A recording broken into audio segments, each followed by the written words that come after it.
I'm sorry, don't look for me, my husband said before hanging up. No matter how many times I called back, he wouldn't answer. After giving birth, I returned from the hospital with my baby only to find our home locked. When I finally reached my husband, who was supposed to pick us up, he said, "I'm tired, I sold the house, and don't look for me."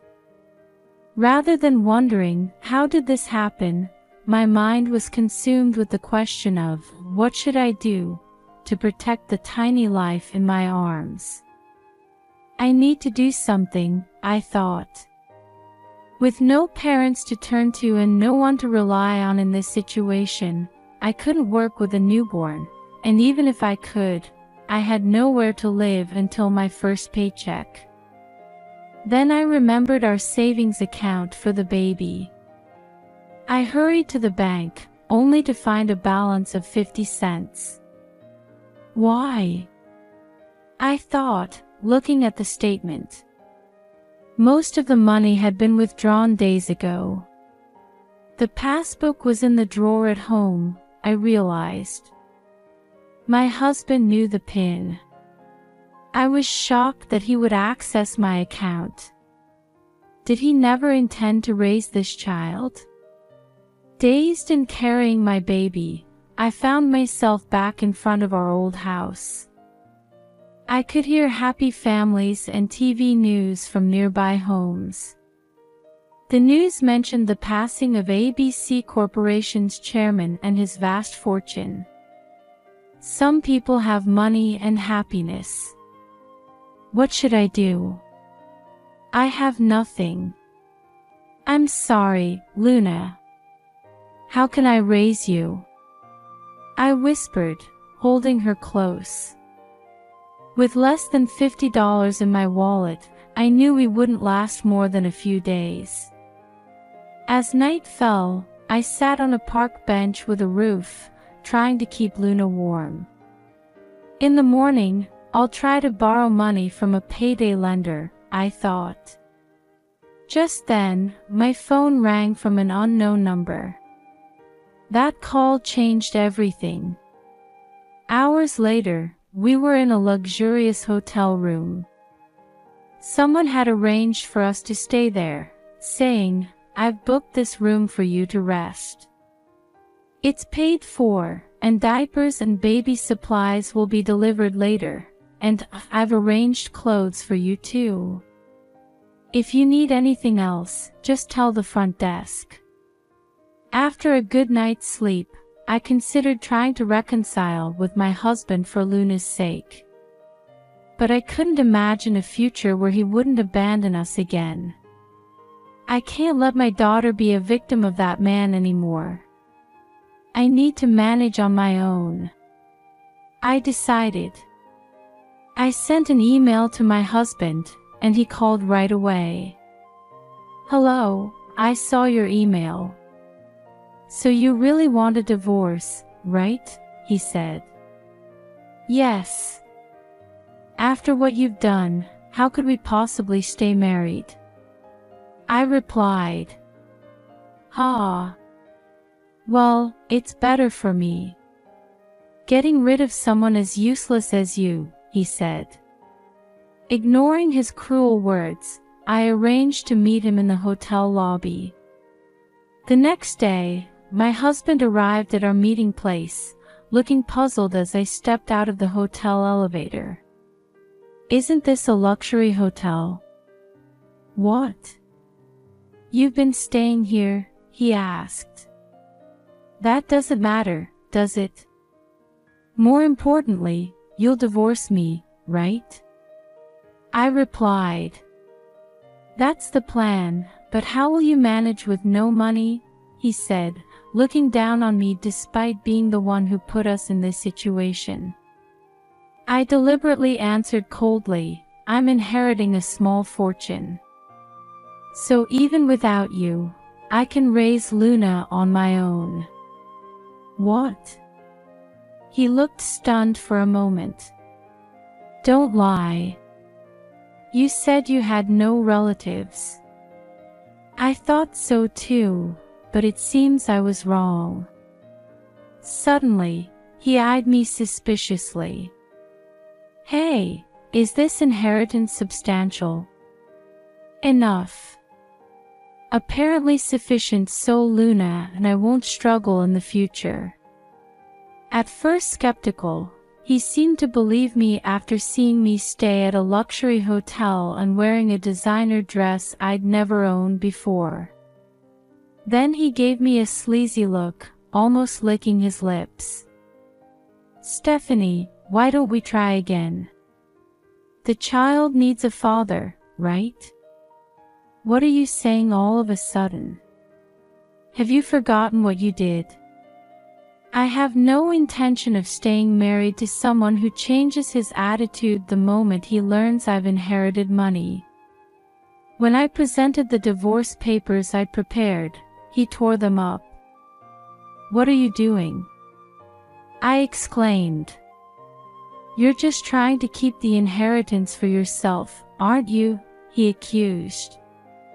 Weren't you the one who sold the house and abandoned us? I retorted. I'm never divorcing you. Listen, I'll give you a week to reconsider. With that, he left abruptly.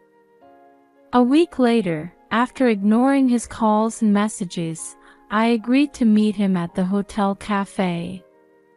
He arrived late, speaking casually as if our last parting hadn't happened. Hey, Stephanie. Ready to try again? How could you think I'd change my mind after how we parted? I replied. Fine, then lend me $20,000 from your inheritance. That's nothing to you now, right? Even if I lent it to you, I doubt you'd pay it back. Don't worry, I'm now an employee of the famous ABC Corporation. Surprised? I can pay you back quickly. When did you change jobs? But that doesn't matter. The old company paid poorly. I switched jobs for my precious wife and daughter. I'm family-oriented, you know. His gesture of looking up at me was one he often used when we were dating to act cute. Back then, I fell for it, but did he think it would still work? You took the money from Luna's savings account, and you still need more. I shouted. Don't yell like that, he said. Of course I will. I don't even want to see your face anymore. Oh, I see. Fine, I'll divorce you. But you'll definitely regret it, he said confidently, giving me a bad feeling. Listen, we haven't filed for divorce yet. And you inherited property, right? That means it's marital property, so half of it is mine. I'm the one who benefits, he said, grinning smugly. But I had prepared for this over the past week. All right, I'll write up the divorce papers now, so make sure you divide the assets properly, he said. About that, first look at this, I said, handing him some documents. I never thought you'd been cheating since right after our marriage. Before meeting my husband last time, I had hired a detective agency to follow him, wanting to know why he had abandoned us. The investigation report revealed things I never imagined. Right after marrying me, he met another woman, claiming to be a single high earner. To gain her trust, he spent money on luxury cars and entertainment, going into debt to finance it all. However, when he finally couldn't keep up with the repayments, he sold the house and fled to his mistress. Why the hell are you snooping around? He yelled. I had no choice since I didn't know what was going on with you, I replied. It doesn't matter now that we're divorcing, he snapped, seemingly forgetting that he had torn up the divorce papers himself a week ago. I'll be taking $20,000 in compensation and $500 monthly in child support. At least this much, I stated firmly. Why should I? You had the kid on your own. I'm not paying a cent, he shouted. It's true that I got pregnant before we married, but when I said I wanted to keep the baby, he had definitely said, let's raise it together. Now, he was trying to blame everything on me. I absolutely couldn't forgive him. With all this evidence, you can't possibly think you can avoid paying, can you? I said. This is such a pain. Talking to you just pisses me off. Here, this is what you want, right? My husband signed the divorce papers I had prepared and lounged back on the sofa arrogantly. Well, you seem to have inherited quite a fortune. Staying in a luxury hotel and all. Yes, enough that Luna and I won't just be comfortable. We won't have to work for the rest of our lives, I replied. Great. Paying you alimony and child support is nothing then, he said smugly.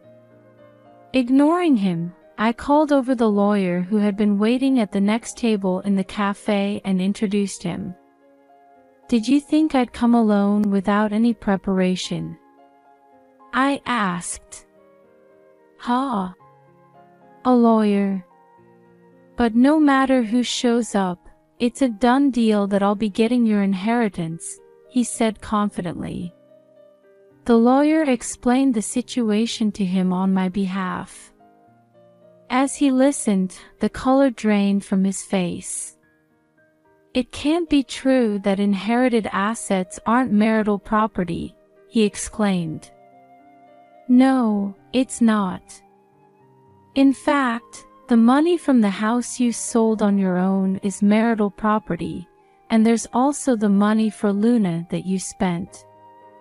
It looks like your payments to me will only increase, I explained. I signed those divorce papers counting on your money. There's no way I can pay that much. This time, to prevent the papers from being torn up, I had already had the lawyers securely store them. Then, incredibly, my husband lunged at me. That signature is invalid, he shouted. As the lawyer was slow to react to the sudden turn of events, a well-dressed man pulled my husband off me and pinned him to the sofa. Uncle! I exclaimed. I'm glad I made it in time to help this time, my uncle said, smiling at me. Actually, it was this uncle who had helped Luna and me when we were about to be left on the streets. That life-changing phone call that day. At first, it was the lawyer now beside me who had called, but when he brought me to the hotel, there was this well-dressed man. I'm your Uncle James. Yes, your eyes and nose somewhat resemble my brother's, he had said. Of course, I didn't believe their story right away. But seeing my suspicion, they showed me ID and documents proving our relation. I was truly shocked, having thought until then that I had no relatives at all and was completely alone in the world. Moreover, the lawyers said that my grandfather was the chairman of a quite famous company. Come to think of it, I heard the news about that chairman's passing when I was standing in front of our old home that day. I can't believe my father was that chairman's son, I said. Ah, yes, but their relationship was bad. Your father ran away from home and remained estranged. It seems my father always regretted that, my uncle explained. So, grandfather left me an inheritance? I asked. Father always said he wanted to give part of his fortune to my brother too. That's why I've been searching for my brother all this time. He's gone now, but I want you, his daughter, to receive the inheritance in his place, my uncle said, bowing his head to me. It was such a sudden and unbelievable story. But with a baby in my arms and no option but homelessness, I had no choice but to believe it. In a dreamlike state, I went through the inheritance procedures, my hands shaking at the sum exceeding $1 million written there. At the same time, I felt relieved knowing I could safely raise my daughter. And even more than that, I felt tears flow, feeling as if my late father was protecting me and my daughter. My uncle handed his business card to my husband, who had just learned about my inheritance. "Excuse me, I should have introduced myself earlier," he said. My husband snatched the card and turned pale as soon as he saw it. "The current chairman of ABC Corporation." "I'm terribly sorry," he exclaimed. Yes, the news had reported the passing of the previous ABC Corporation chairman just the other day. And my uncle had succeeded him. I'm honored that you hired me," my husband said, bowing his head repeatedly as he realized who he had been facing. "Sit down," my uncle said. "Yes, sir," my husband replied. From then on, clearly conscious of my uncle, my husband's boldness visibly diminished. "You'll of course pay the compensation and child support you just promised to my niece, right?" my uncle asked. But since she inherited money, I don't need to pay compensation, right?" "Hey, say something. You'll forgive me, won't you?" my husband pleaded, turning to me. "Of course not. I'll make sure you pay every cent," I replied firmly. "If I pay what you're asking, I won't be able to do anything," he complained. My uncle addressed him. "If we've hired someone at our company who can't take responsibility for his own actions, I might need to have a chat with the HR department and your supervisor." "No. If you say something to my boss, I finally got this job. I can't lose it," he panicked. "It's interesting how you think it's fine for others to be in trouble, but not yourself," my uncle observed. I'm sorry," my husband mumbled. "I think you're apologizing to the wrong person," my uncle pointed out. Reluctantly, my husband bowed his head to me. "Stephanie, I'm sorry. Look, I've signed all the necessary documents. Can't you forgive me?" His strange pride seemed to prevent him from offering a proper apology. "I have no intention of forgiving you right now. You haven't made amends for what you've done," I said. "What do you mean?" "I've signed the papers and given you the divorce papers. What more do you want?" he shouted. "The atonement ends when you've fully paid the child support and compensation," I explained. "Don't give me that crap," he yelled. "Stephanie's opinion sounds perfectly reasonable to me," my uncle interjected before my husband could say more, finally silencing him. If the payments are delayed, let me know. I'll make sure they're deducted from his salary if necessary. I'll talk to HR about it," my uncle said to me, glaring at my husband. Then he left. As soon as my uncle was gone, my husband tried to appeal to me tearfully. I told him with a merciless smile, "Oh, by the way, I told your mistress everything, that you're actually married and not rich at all. She said she never wants to see you again."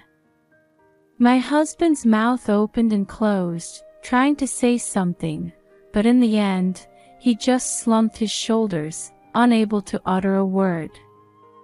After that, my ex-husband was kicked out of his mistress's house, spent almost all his salary on compensation and child support, and was struggling to repay his debts.